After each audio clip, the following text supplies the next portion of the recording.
Hello and welcome to the Going Famous Media podcast. I'm your host, Zachary Mavrakis, and joined with me today is Young Lions center forward Vasileios Zikos Chua. How are you doing today? I'm doing well. I'm doing fine. It's good to see you again.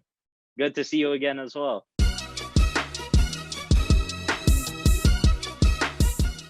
Being born in Kastoria, Greece, and ultimately moving to a new country, Singapore, at the age of 10, it must have been tough on you. How was it like moving to a different part of the world, physically, mentally, and emotionally? Yeah, it was definitely very tough, especially the first few months when I had to start getting used to the life here because I had been here before, like numerous times for holidays, but never to permanently stay and like school over here. So it was definitely a big change in lifestyle, like the food, my daily routine, like the weather as well. Right. It's constantly hot over here. Greece has the four seasons, which has its pros and cons, but yeah, it was definitely a big change for me and something that took a while for me to get used to. I definitely struggled a lot at the beginning, but like especially in the education part because everything became in English as compared to being everything in Greek in back in Greece. Like I didn't have too much of a problem because my English was I was quite proficient in it rather. Okay. But having to learn all the like scientific terms in English, which I previously did not know, and like getting used to all the math questions was took a while, but I had a lot of help around me. That's really good. And it definitely is tough, especially being 10 years old only, moving to a different culture and different language, like you were saying. Exactly. And speaking of the education systems, could you tell me, or tell us rather, some similarities and differences between the education systems from Greece and Singapore? Some similarities. I say the curriculum is ultimately the same. Right. Because I do remember like going back to Greece and seeing my friends back there, and like I just wanted to like see what they're learning for fun, and I would see like similar like terms and basically similar concepts being learned over there. It's just maybe the speed or like how much work they compound you with. So I'd say maybe the workload over here is larger. Okay, and I see. I think definitely at a primary school level, it's far more stressful to be a student over here than to be one in Greece. Because I remember like in Greece, like exams didn't mean that much, or like what secondary school, you could go to whatever secondary school you wanted regardless of your results. But here in Singapore, there's like an entrance score. Okay, I see. It's that university kind of, but Yes. like at every level you go to. So from primary school they start there. So like you take a major exam, national exam, and then from there they will like differentiate students and like you can choose what school you want to go to based on your score. Okay, so amazing. that was like a bit of a stress factor for me, like when I came here.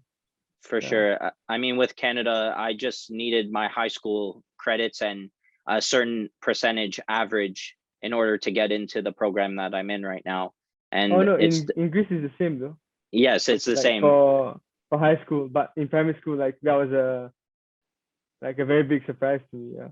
For sure. And yeah, that's really crazy. Playing for Gilang now, and becoming the youngest to debut in the top tier of Singaporean football at the age of 16. What does this mean to you and your career holding this sort of accolade? When I did debut at the time back in 2018, yeah, it was huge for me. It was a very big achievement for myself and my family. But yeah, it was definitely quite big for me. But I think ultimately, it's something that I don't like to dwell upon a lot because there's like better achievements rather that I'd like to aim for, and I don't want to be like remembered just for being the youngest, right? Like I want to be remembered as being a great striker, score lots of goals, that kind of thing. So I'm still young, but yeah, hopefully those goals keep start to come soon. But yeah, I don't think I'm the youngest to debut anymore, if I'm not wrong. Back in 2019, you suffered a significant knee injury while you were on international duty for Singapore's U18 squad. How did this impact you, and what motivated you to get back onto the pitch? Yeah, it was a really bad time for me. Like, I think I was starting to gain a lot of form in the league. I was starting to score quite a bit, and it came at a pretty unfortunate time. But you can't cry over spilled milk, right? And it was definitely tough for me to handle the injury, especially at a very young age. And back, you always want to play every game, and like sitting at the sidelines is like, it's one of the worst feelings, just watching people play, and like there's nothing you can do from the outside. And yeah, it was definitely a tough, very tough period for me mentally and physically. For sure. But I think what kept me going is like just the image of me being back in the pitch and like playing the games, and having my family watch me and my friends, and doing what I've always like loved to do Right. at a high level. So that's what motivated me from day one, after like post surgery. So like throughout all the rehab sessions, and yeah, all the rehab sessions and the strength and conditioning, and slowly getting back to the fitness level to get back to playing. I think it was a big motivation, yeah. For sure. And being so young and obtaining this injury, it's definitely a good way that you looked at it in a positive manner rather than a negative, especially for being just 18 years old. Of course. And I think at the time, in the middle of it, COVID started to come around as well. Right. So that it pushed everyone back. Very easy, yeah. Wow. Okay, moving on. It has been 10 months since you've been sent to the military to do an obliged 2-year military service in Singapore. Can you explain why you need to go through this sort of process, and how will it affect your football career? I think as a Singapore citizen, right, it's our responsibility to take care of our country. And being a very small country, like with a small population, we don't have the advantage of having a big military just through people like volunteering to be in the military, right? So that's why they have the law of like obligatory military, the obligation to serve the military, right? So I think that's one of the main reasons why we serve the army, just to keep our nation safe, and because if we don't do it, who will, right? Right. And of course, this doesn't bode too well for like my football career, because in a sense it doesn't help, because it's tough to train at the same time as having to go through the military and like all the regimental lifestyle and all that. And for me, in those past 10 months, I didn't play for about 6 of them. Wow. So I wasn't training properly for 6 of them. Of course, like the fitness part, like I still have a lot of fitness sessions in the army during my national service, but of course nothing compares to football fitness, right? So for sure, it's 2 different things. Like it's one thing being fit, but it doesn't necessarily mean you'll last in the game. Like continuous running and everything, because in football there's like all the change of direction, change of pace, and everything.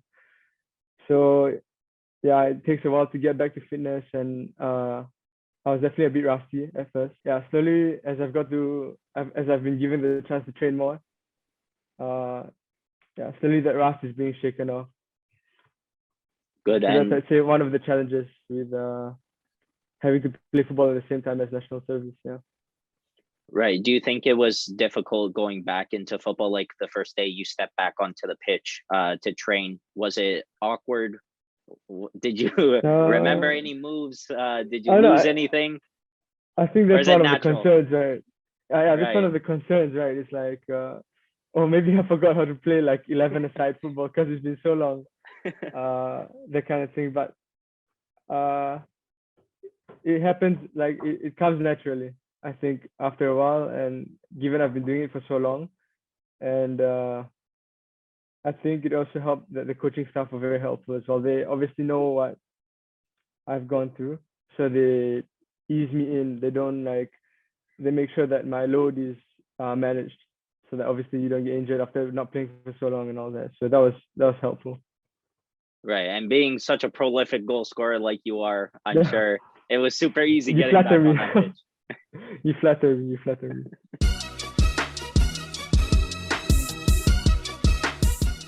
Moving on to the second segment, this is called Virtual Reality Vasileios. We're going to be talking about FIFA Ultimate Team cards. Now, obviously, Singaporean National League, the Premier League, does not have licensing with EA Sports, and we're going to have to improvise a little bit. We're going to create your own FIFA card. Do you play at all?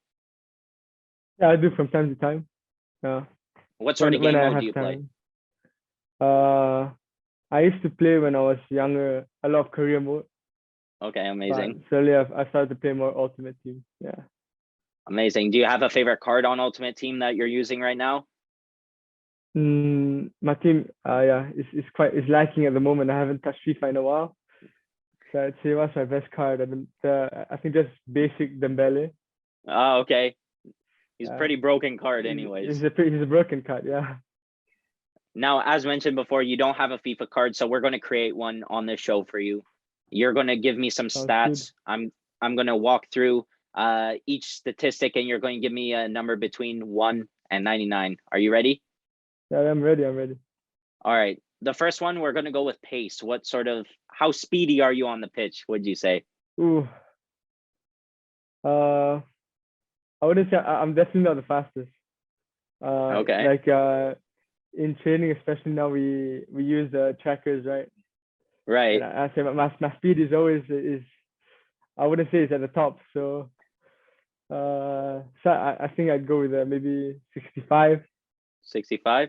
I have to be realistic, right? Yeah. All right. I respect the realism. I respect it. Realistic, now, of course, a striker, they need to know how to shoot. They need to know how to score goals. Now, what are you giving yourself for shooting? I think I'm confident with this one. I think I have to go with I go with 85. 85? Okay, I like that. I like that. Good. Still room for improvement, of course. You can't have a 99. Yeah. Exactly. Now, strikers aren't known for this, but this is, I think, personally, a crucial stat for them in order to hold the ball and whatnot. Passing. What sort of stat are you going to give yourself? I'd say, I think one of the strong points of my game is, I'd say, like link up play. Like the one touch passing, link up, and all that. So I'd go with an 80. An 80? Okay, perfect. Yeah. Perfect. Now, weaving through the defenders, would you say you're more of a skillful striker, or more of a one touch passing, like you were saying? I'd say the latter. Yeah. All right. So dribbling, what sort of stat are you giving yourself? Dribbling. Maybe a 60. Yeah. 60. Okay. Yeah. Okay. Not bad. Now, obviously, this doesn't really apply to your position, but it's also still good, especially in the last 15 minutes of the game, for pressing and whatnot. Defense, what sort of stat are you giving yourself? I think strikers traditionally, like on FIFA, don't have very high defending. Right. So I'd go with that. Yeah, I think 40 is fair. 40 is a good number for a striker. 40 is fair. Yeah. Perfect. And now physical. Obviously, you're in the military. You're doing some weightlifting. You're doing some push-ups. A lot of push-ups. Of course, yeah. Tell me the physical. What are you giving yourself? I'd say an 80 as well. Yeah. An 80 as well? It as well, yeah. Okay, amazing. And obviously, of course, strikers have to hold up the ball and everything. Yeah. Exactly. And fight off the defenders, the tall defenders. Exactly. Now, you given me all your stats. What sort of overall number out of 99? What are you giving yourself? I'm not sure. What are we comparing with? Are we comparing with like Otiselo, whatever I want. Whatever you want. Okay, I'd say, like, let's say top of Singapore Premier League is like top strikers, like 90 rated, that kind of thing. I put myself at maybe, let's go with an 82, 83. 82, Somewhere 82, around that 83. range. Yeah. Okay, Yeah, I let's go can with back that that. range. Yeah. I can back I that. think That's good. given the stats, It given the balances. stats, I think so.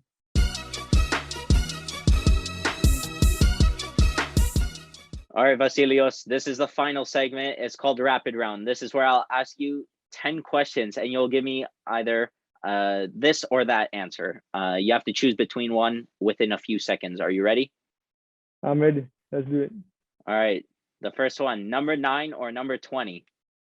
Number 9. Greece or Singapore? Oh, okay. I said I had to answer fast, but this one I don't think I can answer. I'm sorry. It's okay. Panathinaikos or Olympiacos? Panathinaikos. Yeah. Lions or Tigers? Lions. Of course, Lions. Of course. The Singapore, that's a Lion. Singapore Lion, of course. Yeah. Exactly. New Balance or Under Armour? Under Armour. Green or red? Ooh, red.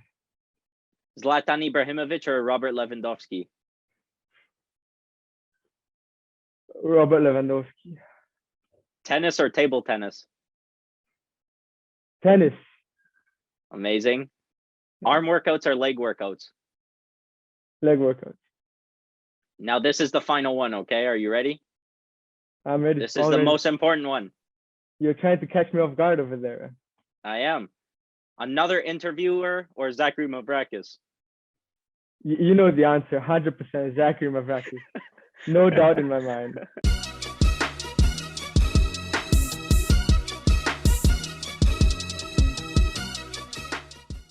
That is all the time we have today, Vasileios. Thank you so much for coming onto the podcast. It is an honor. No, it's a pleasure for me to be invited here, and thank you for your time. Yeah. Thank you. Hey you! Thank you so much for watching the video. If you could like, comment, share, and subscribe, that would be greatly appreciated, and I can't wait to see you next time.